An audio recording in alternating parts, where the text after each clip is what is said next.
시청자와 함께하는 시민데스크. 제도적 허점을 이용한 이른바 신종 주가 조작이 기승입니다. 고수익을 보장한다는 유혹에 피해자가 속출하고 있는데요. 주식시장 혼란의 상황에서 YTN 보도는 어땠는지 시청자 비평 리뷰 Y에서 살펴봅니다. 오늘 에필로그 Y 시간은 김민경 기상재난전문기자와 함께합니다. 전문 기자만의 풍부한 지식과 경험으로 이상기후 문제를 쉽게 풀어줬는데요. 잠시 후에 만나보시죠.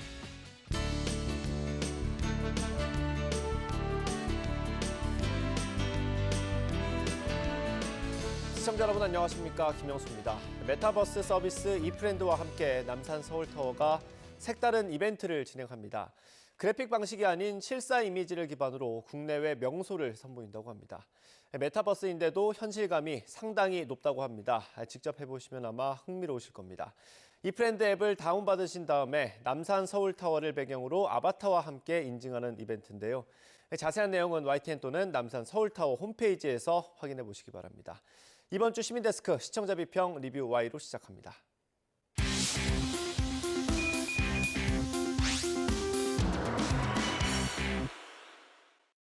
세 분 어서 오십시오. 안녕하십니까.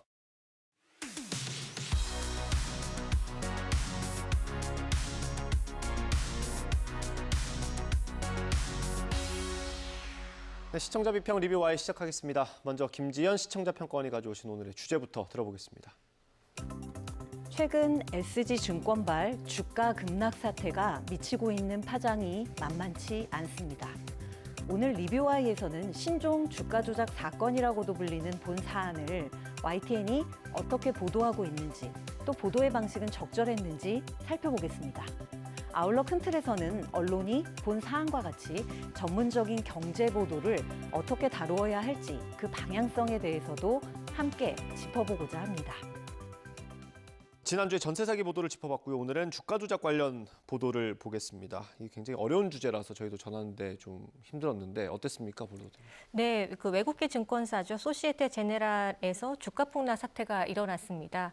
먼저 이번 사태가 얼마나 심각한 사태인지 짚어볼 필요가 있습니다. 이 삼천리, 또 대성홀딩스, 다우데이터 등 총 8개 종목이 지난달 24일부터 이 외국계 증권사인 SG증권을 통해서 집중적으로 매물이 쏟아졌습니다. 연일 하한가를 기록했는데요. 피해 규모가 2조 원대, 또 범죄 수익금 부당이익이 약 2천억 원대라는 이야기가 있습니다. 언론은 피해 규모에 대한 정확한 파악, 또 이 사태의 원인과 책임, 또 대책 논의에 앞장서야겠습니다. YTN 보도는 어땠는지 좀 정리해볼까요? 네, 방금 내용을 들으시면서 어렵다 생각 드신 분들 많으실 겁니다. 최근 벌어진 주가 급락 사태를 이해하기 위해서 주식 관련 일타 강사가 필요하다, 이런 말이 있더라고요. 저도 이번 주제와 관련된 보도들을 분석을 하면서 개인적으로 관련 번역기를 꽤나 돌려야 했는데요. 그렇다 보니 YTN이 시청자 눈높이에 맞는 친절한 해설을 담은 보도를 전하고 있는지가 우선 궁금했습니다. 5월 3일 금감원 주가 폭락 CFD 관련 키움증권 검사 착수 보도를 보면요. 헤드라인으로 CFD에 관한 이야기를 다루고 있는 만큼 CFD가 무엇이고 왜 CFD 관련 금감원의 기존 정책에 구멍이 있다는 비판적 목소리가 나오는 건지 자세한 설명이 기대됐습니다. 그런데 막상 보도 내용을 접하고 보니까 CFD와 관련된 증거금, 반대 매매 등 또 다른 전문 용어가 설명에 등장을 하더라고요. 네. 과연 시청자 눈높이에 맞는 보도일까 의구심이 들었습니다. 물론 해당 보도는 금감원을 취재한 기자와의 전화 연결 이게 형식이기 때문에 아무래도 세부적인 내용들을 조목조목 짚어가며 전달하는 것에는 어려움이 있지 않았을까 생각은 들었습니다. 예, 매번 지적받는 부분인 것 같습니다. 설명이 좀 필요하겠죠. 아무래도 앵커들이 많이 알려주면 좋을 것 같습니다. 어떻습니까? 네, 이번 사태의 배경에 CFD, 이른바 차익결제 거래가 자주 언급되는데요. 4일 보도였습니다. 그 무더기 급락 부른 CFD, 뭐가 문제길래. 이 보도를 보면은요, 주식에서 어떤 상품 거래인지 이해를 할 수 있었는데요. 결론적으로 먼저 이야기를 해보면 주식이 없어도 사고 팔 수 있는 거래 형태입니다. 외국계 증권사와 협업하는 거라는 거죠. 특히 40%의 증거금만 있으면 2.5배까지 투자를 할 수 있으니까 이 투자 위험이 상당한 방식이라고 합니다. 그래서 투자 위험 감수 능력이 있는 전문 투자자에게만 거래가 허용된다고 하는데요. 다만 이 보도 역시도 CFD에 대한 설명이 파생상품, 레버리지, 증거금 등 또 다른 전문 용어로 구성이 되어 있거든요. 그래서 아무래도 시청자가 이것을 이해하기에 녹록치 않아 보였습니다. 시청자가 이해할 수 있게 이를테면 좀 적절한 비유를 섞어주던가 아니면 구체적인 예시를 들어가며 쉬운 용어로 풀어서 설명했더라면 어땠을까 하는 아쉬움이 들었습니다. 네, 저도 이 사태를 보도하면서 검색을 많이 했던 기억이 있습니다. 근데 이게 시청자 여러분들이 검색하려고 뉴스 보는 건 아니지 않습니까? 어떻게 좀 보완해야겠습니까? 이게 사실 주식 투자를 하시는 분들도 이번에 나온 용어를 몰랐을 경우가 있을 것 같아요. 왜냐하면 이게 이번 사건이 좀 여유가 있는 자산가들이 관련된 사건이지 않습니까? 그래서 더 그랬을 것 같다는 생각이 드는데요. 뭐 방법이 없죠. 사실 어려운 개념이 나와도 핵심 개념은 꼭 설명을 언론이 해줘야 된다고 생각하고요.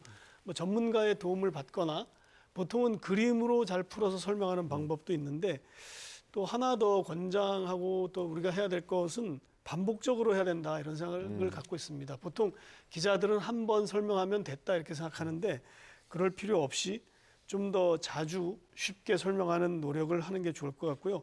이건 금융사기입니다. 금융사기는 거의 뭐 복잡한 과정을 거쳐서 일반 선의의 투자자들에게 피해를 주는 일이거든요. 그러니까 그 일은 결국은 남의 돈을 빼앗아가는 행위랑 비슷하기 때문에 이것이 금융범죄라는 것, 이것을 분명히 더 얘기하고 짚고 넘어가는 것이 저는 중요하다고 생각합니다. 예. 네.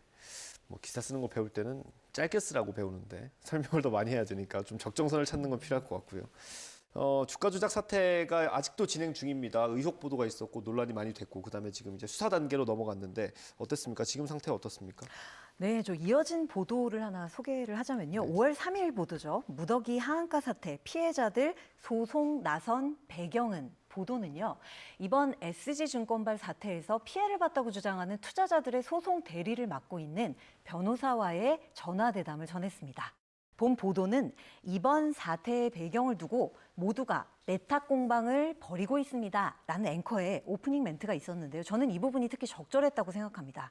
사실 본 사안과 관련된 보도들을 보면 상당 부분 이 사안과 관련된 직접 당사자들이든지 아니면 당사자들의 입장을 일정 부분 대변할 수밖에 없는 변호인의 인터뷰 내용이 적지가 않거든요. 이게 필요한 내용이긴 하지만 이렇게 일방의 이야기만 들어서는 내용의 진위를 가리기 어려운 가운데 자칫하면 이게 시청자들에게 언론이 일방의 입장을 대변하는 듯한 인상을 전달할 수가 있거든요. 위 오프닝 멘트는 이런 오해를 불식시키기 위한 객관적 장치로 보였습니다. 이어진 앵커의 질문들도 본 사안을 시청자들이 최대한 객관적인 시각에서 판단할 수 있도록 질문들이 굉장히 짜임새 있게 저는 구성되었던 것 같은데요. 일방의 입장을 그대로 전달하는 것이 아니라 이에 합리적으로 반문하고 따져 묻는 질문들이라는 점에서 균형감 있는 인터뷰 보도란 생각이 들었습니다. 네, 이번 사태의 피해 규모가 어느 정도인지 궁금할 수밖에 없는데 이 해당 대담은 그 사태의 시급성이나 또 중요성을 파악하는 데 필요한 정보를 제공하는 데에도 역할을 했다고 봅니다. 이 변호사의 대답 중에 그 투자자들이 이게 사실상 불법이라거나 또 통정 매매처럼 시세 조정으로 인한 시세 차익을 노린 수법이라는 점을 전혀 몰랐다라고 말하는 부분이 있었습니다. 그런데 이런 발언은 이 피해자 변호사의 변호 논리를 내세우는 것으로 들리기도 했습니다. 앞으로 이 사건에 대한 다면적인 보도가 필요하겠구나라는 생각이 들게 해준 좀 대담이었다고 생각합니다. 예. 앞으로 이제 처벌을 어떻게 받을지 이 부분도 되게 관심인데 이 관련된 보도도 있었을까요? 네.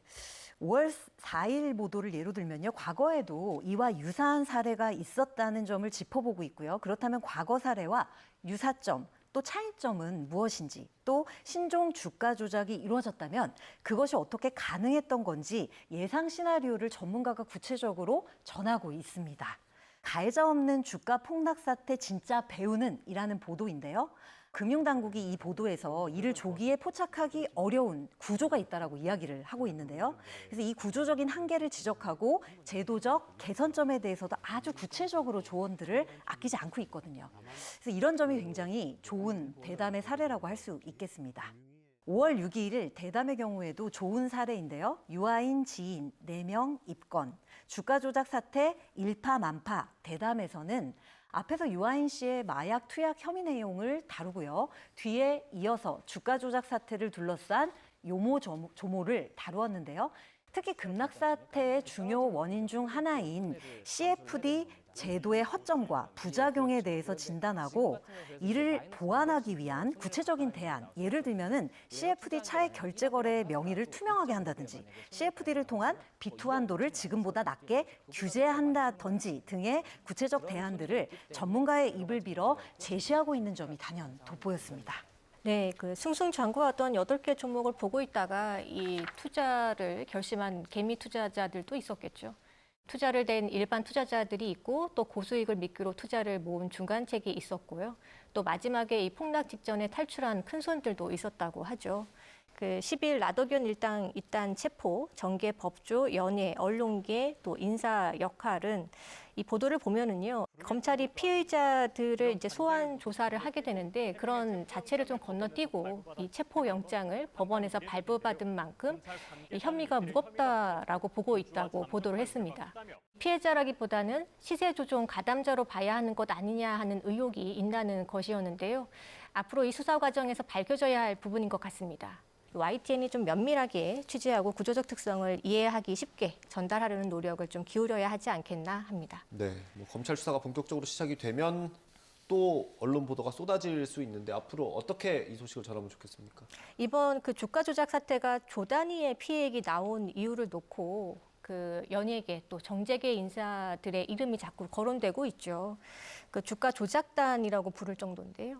임창정 씨도 관련해서 자주 거론되고 있는 것 같습니다. 4월 28일 보도였습니다. 주가 조작단 운용자금 1조 원 넘었다며 조조 파티, 임창정 부부도 참석. 이 보도를 보니까요. 이 운용자금이 1조 원이 넘을 정도로 규모가 커졌는데 이 임창정 씨와 같은 연예인도 이 자금을 모으는 유인책 역할을 했던 것이 아닌가 하는 의심을 사는 대목입니다. 물론 누구나 아는 또 알려진 연예인이 이런 사건에 연루되어 있다고 하니까 아무래도 관심이 쏠릴 수밖에 없는데요. 문제는 운용자금이 조 단위까지 갈 수 있다는 데에는 더 본질적으로 또 큰 손 그 회장님들이 관여됐기 때문이 아닌가 싶은 것이죠. 예, 뭐 근데 임창정 씨 관련 기사는 최근까지도 나왔거든요. 이런 걸 좀 조심해야 된다 이런 취지실까요? 네, 맞습니다. 이 사건의 핵심이라고 할 수 있는 피해 규모나 이 원인에 대한 조명은 좀 상대적으로 축소될 위험이 있다라는 거죠. 그렇지 않다면 사태에 대한 잘못된 인식을 심어줄 우려도 있습니다. 예를 들면 그 임창정도 피해자 주장에 도둑질 실패하면 범죄 아닌가라는 보도가 있었는데요. 여기서 이제 김광석 교수가 그 도둑질을 한다는 것은 그 집에 들어가서 100만 원을 그 훔쳐와야 되는 건데 훔치지 못했다고 해서 도둑질이 실패했다고 해서 이게 범죄가 아니라고 할 수 있느냐 뭐 이제 이렇게 혹은 뭐 피해자라고 주장하는 근거가 이익을 보지 않았다고 해서 범죄가 없다고 하는 그러한 주장인 것이 좀 한계가 있는 것은 아닌가라는 지적을 했습니다. 지금 연예계 또 의사, 중소기업 대표까지 1,500명 정도가 투자한 것으로 전해지는데요. 돈을 지급한 투자자들이 모두 조작단은 아니겠죠. 그러니까 지금 피해자라고 주장하시는 분들이 이 순수한 피해자라고 볼 근거가 분명하지 않다는 주장이 있다는 점을 짚어준 내용이었습니다. 공범이냐 혹은 가해자냐 아니냐를 논하는 것이 어쩌면 더 주목해야 할 부분이 아니겠냐고 지적해준 보도여서 좀 인상 깊게 봤습니다. 네, 아시다시피 최근 관계자들의 구속과 소환이 급물살을 타고 있지 않습니까? 물론 인과관계를 따지기는 쉽지 않습니다만 위와 같은 언론의 보도들이 일정 부분 중요한 역할을 담당하고 있겠다고 생각합니다. 다만 본 사안에서 누가 무슨 말을 했는가보다 더 중요한 것이 그 말의 신빙성과 진위 여부가 아니겠습니까? 즉 과연 누가 소위 작전 세력이라고 하는 가해자고 또 누가 단순 투자자라 불리는 피해자인지 가려내기 위해 보도의 심층성이 여느 때보다 더욱 절실히 요구되고 있는 상황입니다. 네, 뭐 관계자들의 말만 따라갈 게 아니라 조금 더 다방면으로 취재를 해야 된다라는 말씀이신 것 같고요. 또 어떤 부분 주의하면 되겠습니까? 네, 저도 보면서 이 국내법에서는 이 주가 조작에 대한 형량이 그리 높지 않다고 합니다. 그러니까 무겁지 않다고 하거든요. 이 YTN에서는 좀 해외 사례와 비교할 때 이와 같은 사건에서 이 범죄 사건으로 범죄 집단으로 판결이 날 경우에 혹은 판결이 난 경우를 소개해 줄 필요가 있다고 생각을 했습니다. 이 함께 국내법 적용이 가진 한계가 무엇인가를 비교해서 보여줄 필요가 있어 보였습니다. 비슷하게 최근에 일어난 신종 사기 사례들이 그 전문가들이 설계하는 좀 새로운 수법이라고 알려지는 경우가 많은데요.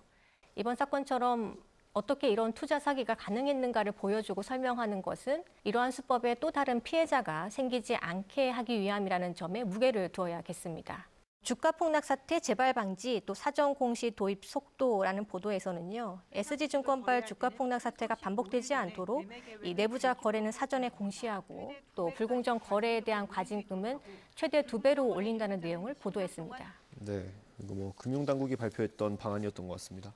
네, 맞습니다. 그 자본주의 질서 원칙을 흔들 수도 있는 이 신종 투자 사기 범죄에 대해서 이 YTN은 좀 책임 공방을 중개하는 데 그치지 말고 이 국회의 입법 개정이 이루어지는지 또 그와 함께 주가 폭락 사태의 진상이 밝혀지는 과정을 상세하게 보도해 나가야겠습니다. 네, 평가님 의견 들어보겠습니다. 네, 저는 이번 사안을 접하면서 정치 보도의 중립성만큼 경제 보도의 중립성에 대한 언론사들의 좀 더 거시적인 고민이 필요하지 않나 생각을 해봤는데요.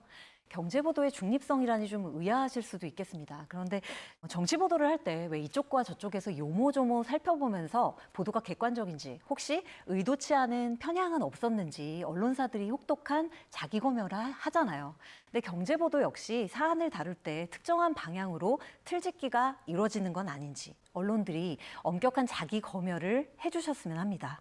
최근에는 주가 급락, 코인 사기 관련 보도들이 이어지고 있는 실정이죠. 아시겠지만 시청자들은 언론이 주로 무엇을 의제로 삼고 그 의제를 어떤 보도 방향에서 전하고 있는가에 굉장히 영향을 많이 받습니다.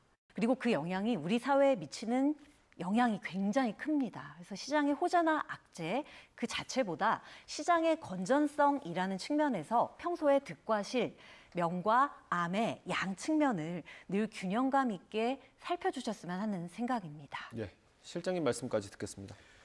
네, 두 분 박사님께서 너무 좋은 말씀을 많이 해주셨는데요. 이 주가 조작 사기 같은 게 이제 지능 범죄라고 보통 부르거든요. 그래서 사건 현장도 없고 설명하기도 참 어려운데 그럼에도 불구하고 이걸 일반인들의 관점에서 충분히 설명해 줘야 된다 이런 생각을 하게 됐습니다. 그리고 이제 이 보도를 보니까 저도 가해자와 피해자의 구별조차 어려울 정도로 이게 굉장히 혼란스러운데 그것이 이제 어떻게 보면 지능형 범죄의 특징이라고 볼 수 있는데 언론에서는 이제 섣불리 예단을 하지 말아야 되겠다 이런 생각을 했고요. 특히 이제 뭐 피해자라고 자칭하시는 분들 가운데는 직전까지 돈을 많이 벌었던 사람도 사실 있을 수 있는 거거든요. 그러니까 돈을 벌고 벌지 않고가 피해자의 기준이 아니다라는 지적도 아주 깊이 새겨야 될 것 같습니다. 그러니까 법을 누가 어겼느냐의 문제가 되겠죠. 그다음에 정치 보도처럼 경제 보도를 중립적으로 해달라는 주문도 굉장히 적절한 것 같습니다. 중립적일 뿐만 아니라 뭐 객관적이고 독립적으로 해야 된다라는 생각을 하게 됐는데 특히 최근에 이제 정치인의 코인 투자가 문제가 되고 있지 않습니까? 정치적인 시각보다는 어떤 유권자의 관점에서 이걸 어떻게 바라다 봐야 되느냐 하는 점을 중심을 잡고 균형 잡힌 보도를 하는 게 좋겠다 이런 생각을 하게 됐습니다. 요점은 일반적으로 금융 질서를 믿고 투자한 일반인의 관점에서 이것들을 보는 게 중요하다라는 생각을 다시 한번 하게 됐습니다. 네. 알겠습니다. 오늘 리뷰와의 내용 정리 한번 해보겠습니다. 이것만은 꼭 시간입니다. 평가원님부터 들어보겠습니다. 네, 금융 소비자의 주권 수호, YTN이 든든한 조력자 되길. 신종 코인, 가상화폐, 각종 금융 파생 상품 등 금융 관련 신조어들의 홍수를 보면요. 요즘 우리는 금융을 제대로 알지 못한 채 금융 소비자로 살아가는 시대를 맞이하고 있는 것 같습니다. 이런 때일수록 금융 소비자로서 주권을 지키는 일은 정말 요원해 보입니다. YTN과 같은 언론이 금융 주체로서의 시청자 권리를 보호하기 위해 든든한 조력자가 되어주시기를 당부드립니다. 네, 다음 박사님 들어보겠습니다. 네, 금융당국의 감시 실패 또 늑장 대응 구조적 한계 따져야. 금융당국의 감시 실패와 또 늑장 대응, 기관 사이의 공조 부족 등이 이번 주가 조작 사건이 터진 구조적 한계라는 지적이 있습니다. 이번 사태에 대한 진상을 밝혀내는 과정에서 이 정재계 인사들의 관여가 상당했다는 정황도 나옵니다. 자칫 책임론 공방에 제도를 개선할 기회를 놓쳐서는 안 됩니다. 앞으로 이어지는 YTN 보도를 통해 이 불공정 거래 사건이 재발하지 않도록 원인에 대한 구조적 분석과 대안에 대한 실질적 논의를 촉발해야 하겠습니다. 네, 오늘 리뷰와의 순서 여기서 마치도록 하겠습니다. 세 분 오늘 말씀 잘 들었습니다. 감사합니다.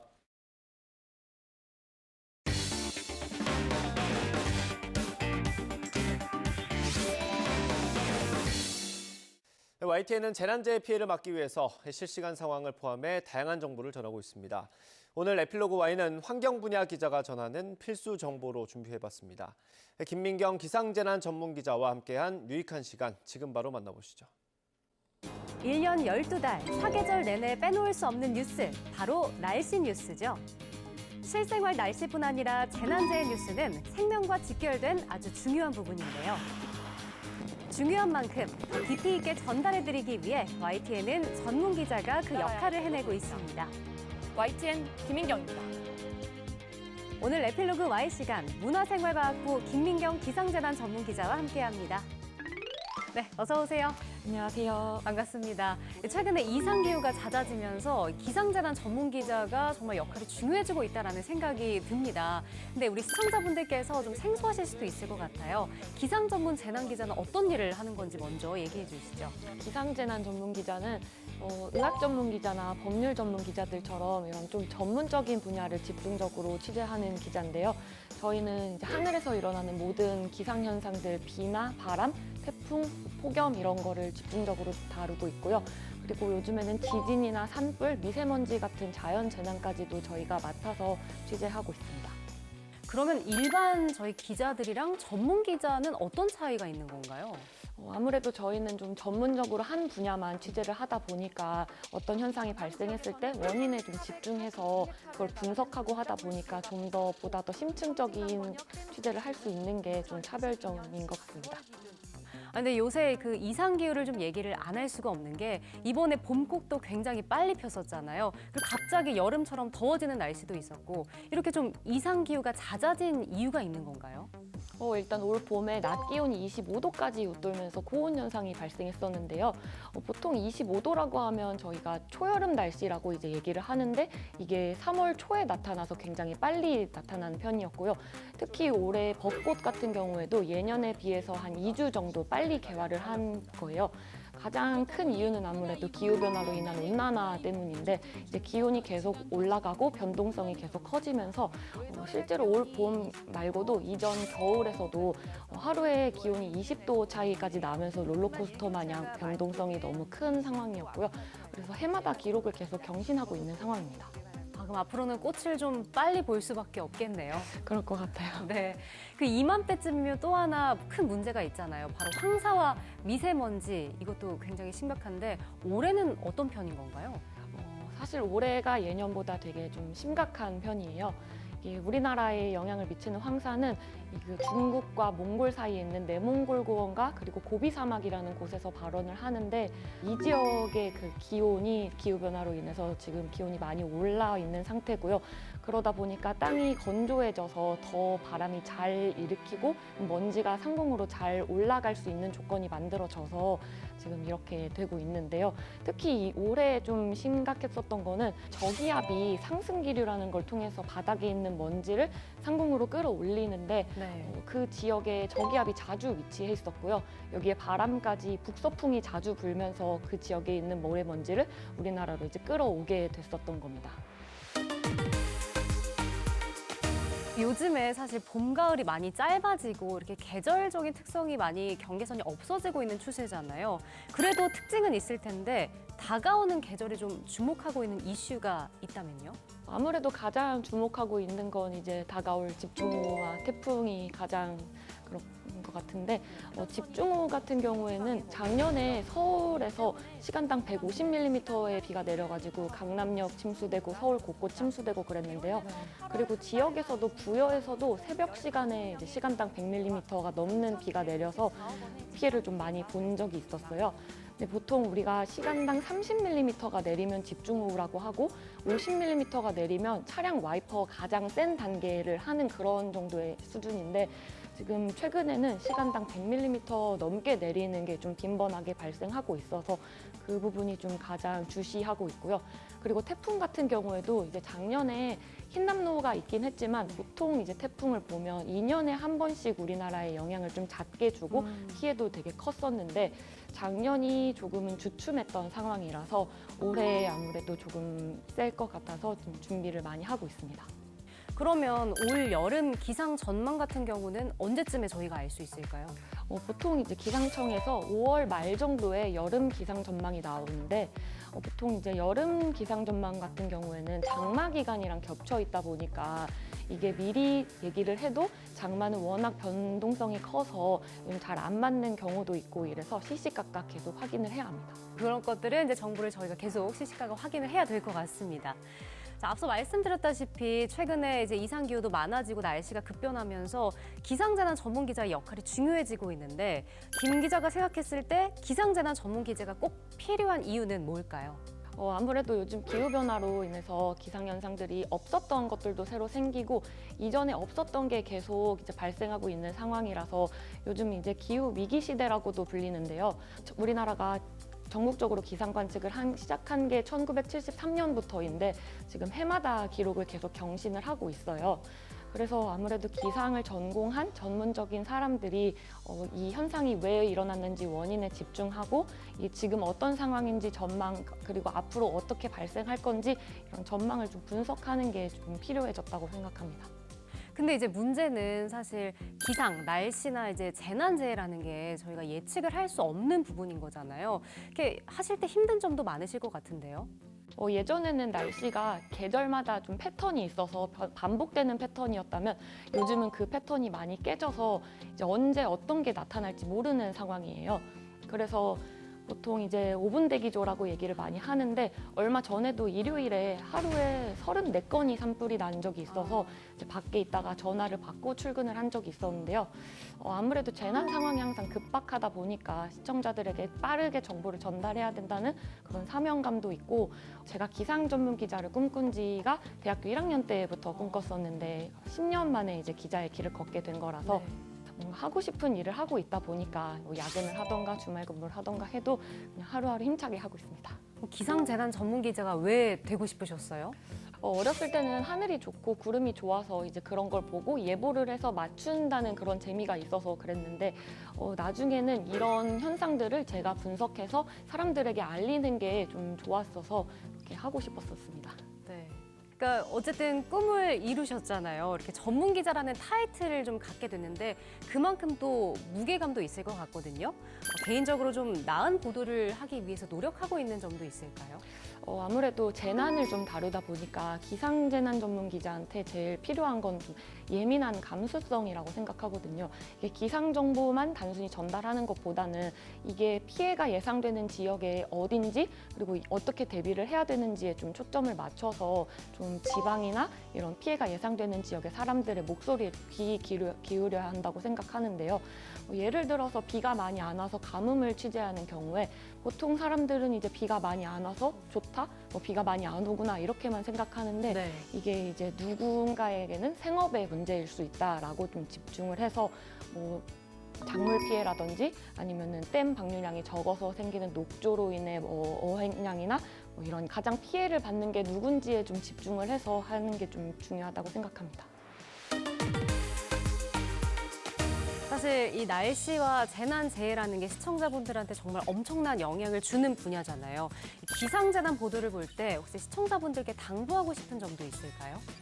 아무래도 태풍이나 집중호우 같은 경우에는 지역적으로 편차가 좀 심한 편이에요. 어떤 지역은 비가 계속 폭우로 내리고 있는데 어떤 지역은 좀 쨍쨍하다든지 그리고 계속 비가 오더라도 국지적으로 소강 상태에 드는 경우들이 있는데 제일 안타까운 건 이제 농촌에 계시는 어르신분들이 비가 오다가 잠깐 그치니까 이제 물꼬를 틀은다던가 시설물 관리를 하면서 이제 참변을 당하시는 게 매년 이제 몇 분씩 계시거든요. 네. 그런 걸 보면 1년 내내 이제 힘들게 일궈온 농산물들이 이제 피해를 입는 거 너무 마음이 안타깝고 이해하지만 그 어떤 것보다 중요한 건 사람 목숨이기 때문에 지자체의 도움을 받거나 아니면은 모든 상황이 좀 해결이 됐을 때 그때 이제 좀 했으면 좋겠다는 그런 게 있습니다.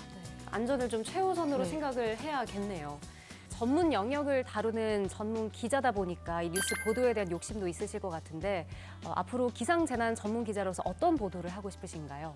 두 가지가 있는 것 같아요. 첫 번째는 예보를 통한 예고. 기상현상이 발생했을 때 원인이 뭔지를 분석해서 앞으로 이런 게 발생할 것 같다 예보를 해서 이제 피해가 예상되는 지역의 시청자들에게 좀 선제적으로 예고를 할 수 있는 그런 보도를 하고 싶고요. 두 번째는 이런 현상들이 발생했을 때 정책적으로 재현을 할 수 있는 그런 보도를 하고 싶어요. 어떤 현상이 발생했을 때 이게 계속 안 좋은 상황이 반복되고 있다. 이러면 대비책을 마련해야 된다든지 대책을 마련해야 한다는 이런 목소리를 높일 수 있는 그런 보도를 하고 싶습니다. 네, 앞으로도 변화무쌍한 날씨, 또 혹시 모를 재난재해 때 우리 YTN 시청자분들에게 도움을 드릴 수 있도록 영양가 있는 보도 많이 전해주시기 바랍니다. 오늘 함께 해주셔서 고맙습니다. 감사합니다.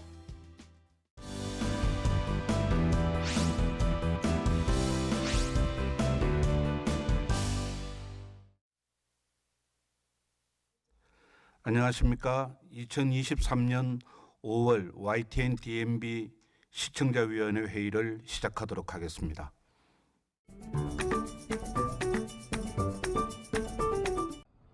이번 특집은 재외동포청의 모든 것을 알아보는 것으로 기존 YTN 특집에서 다룬 적도 있었던 고려인 강제 이주 다큐멘터리 등과는 차별화되도록 주로 설명적인 기능에 중점을 맞추고 있었던 특집으로 해석됩니다.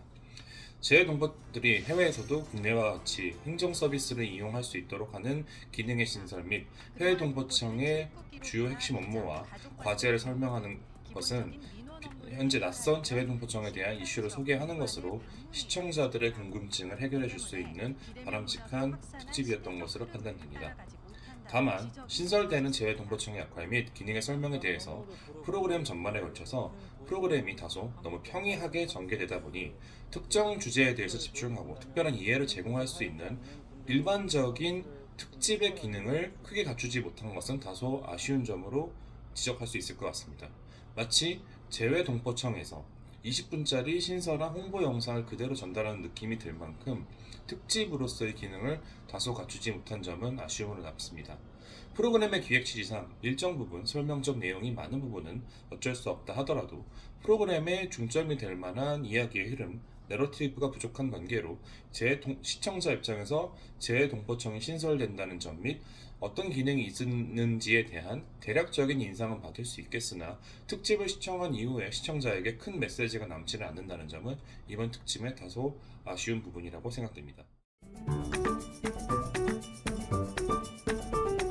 역시 프로그램에서 지적을 하고 있는 것처럼 재외동포 및 재외동포청에 대한 국내의 인식이 그리 높지 않으므로 인식 개선을 위해 필요한 내용들을 좀 더 구체적으로 더 많이 다루었으면 좋았겠다는 생각이 듭니다.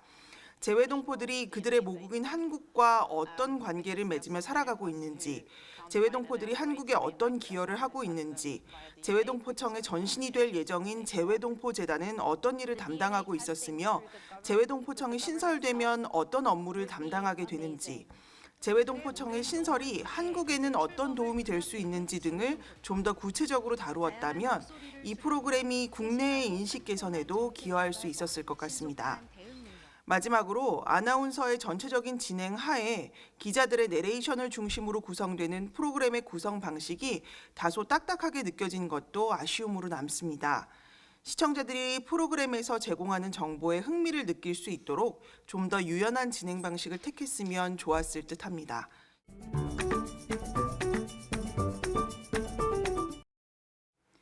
최근에 일어난 군벌 간 무력 충돌이 일어나 우리 국민 28명 전원이 무사히 구출된 사건이라든가 러시아에서 우크라이나를 침공한 뒤 피난민이 된 고려인 재외동포의 귀국 자료 화면과 인터뷰를 보여줬습니다. 이를 통해 재외동포에 대한 안전을 보장하고 정부에선 노력을 기울인다는 점이 참 잘 표현되었습니다. 또한 이번 6월 5일 출범되는 재외동포청에 대한 설명전, 재외동포인들의 불편한 점을 먼저 부각시켜 재외동포청의 역할이 홍보되기도 했습니다. 이렇게 재외동포에 대한 정부의 노력, 그다음에 다양한 맞춤형 비대면 서비스를 개발하는 점은 많았습니다. 하지만 영상을 시청하면서 직접적인 사회적 문제로 노출되는 기초생활수급자, 그리고 독거노인들에 대한 정책 및 지원에 대한 더 많은 관심이 필요하다는 생각이 들었습니다. 기초생활수급자 및 독거노인들은 경제적, 사회적 문제뿐만 아니라 신체적, 정신적 문제 등 다양한 어려움을 겪고 있습니다. 적극적인 지원과 관심을 보여줌으로써 그들의 삶의 질을 개선하고 더 포용적인 사회를 만들어 가야 한다고 생각합니다. 물론 이 영상을 통해 재외 동포들에게도 보다 많은 관심과 지원이 필요하다는 점이 영상에 잘 표현되어 있었습니다. 이 둘을 대등하게 비교할 수 없고 모든 취약계층들에게 적극적인 지원과 관심이 필요하다는 걸 또 한 번 느끼게 되는 프로그램이었습니다.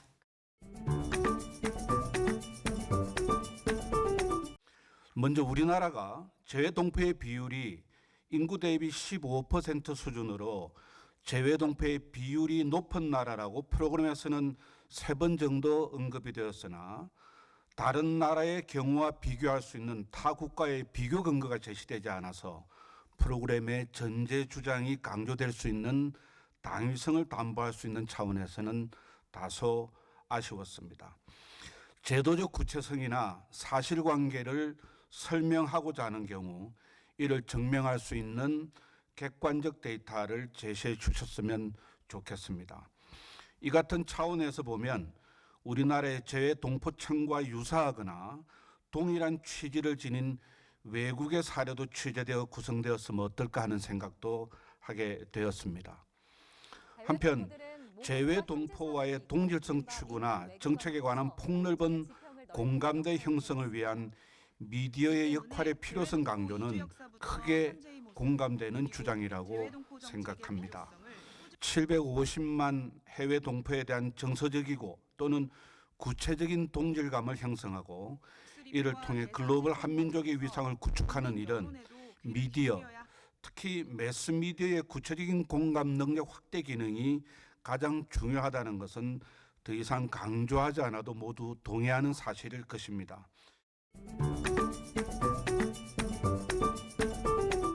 그간 수행해왔던 재외동포 업무가 분산되어 왔던 점 등의 문제점을 제시하면서 이에 대한 시스템 구축의 필요성을 제기하였고 법안 발의나 재외동포청 신설 근거의 마련 등 관련 히스토리를 잘 정리해 주어서 전혀 모르는 사람도 쉽게 따라갈 수 있도록 구성되었습니다. 전체 구성에서 MC는 문제를 제기하고 핵심 부분의 전환점 역할을 해주었으며 PD와 기자가 구체적인 내용을 설명해 주는 방식을 취하는 등 MC가 연결고리 역할을 해주는 방식이 잘 구성되었다고 생각합니다. 특히 미디어의 역할에서 재외동포의 민간 외교관적 특성을 강조하고 그럼에도 국내 인식이 부족하거나 여론이 다소 부정적인 점 등을 제시하면서 언론의 역할의 필요성을 부각하였습니다. 전반적으로 재외동포청을 신설하게 된 배경과 역사, 그리고 문제점과 개선안 등을 명확하게 보여준 점이 좋았다고 생각합니다. 또한 YTN이 재외동포 전문 채널로 다양한 프로그램을 구성해왔음을 잘 몰랐는데 이번 기회에 알게 되었으며 재외동포들의 목소리를 인터뷰를 통해 생생하게 담아낸 점도 긍정적입니다. 다만 재외동포 관리를 잘하고 있는 우수한 외국 사례 등을 보여주고 현지 특정인의 사례를 통해 재외동포들이 겪고 있는 문제점을 보다 생생하게 보여주었다면 공감과 관심을 높이지 않았을까 생각해 봅니다.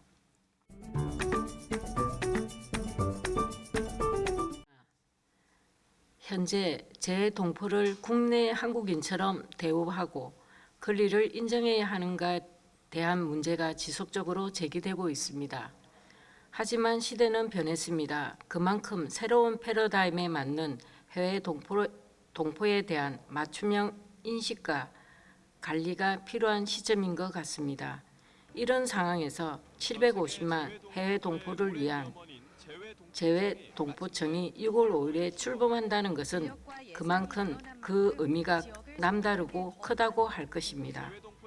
이번 더 큰 한국이 온다라는 기획은 그런 면에서 시기적절한 내용이라고 생각합니다. 재외동포청 출범을 기점으로 해외 동포들이 겪는 정치, 문화, 행정 관련 문제 그리고 국내 시민 의식 등은 살펴본 것은 큰 의미가 있다고 하겠습니다. 재외동포에 관한 국내 인식 개선에 있어서 언론의 역할이 그 무엇보다도 중요하다고 생각합니다. 앞으로도 YTN이 재외동포에 관한 내용을 일회성에 그치지 않고 지속적으로 다뤄주시기를 바라겠습니다. 2023년 5월 YTN DMB 시청자위원회 회의를 모두 마치도록 하겠습니다. 수고하셨습니다. 고맙습니다. 시민데스크는 시청자 목소리로 YTN을 더 깊이 되돌아봅니다. 방송에 대한 여러 의견들 SNS와 홈페이지, 전화로 남겨주시고요. 저희는 다음 주에 다양한 시청자 의견으로 돌아오겠습니다. 시청해주신 여러분 고맙습니다.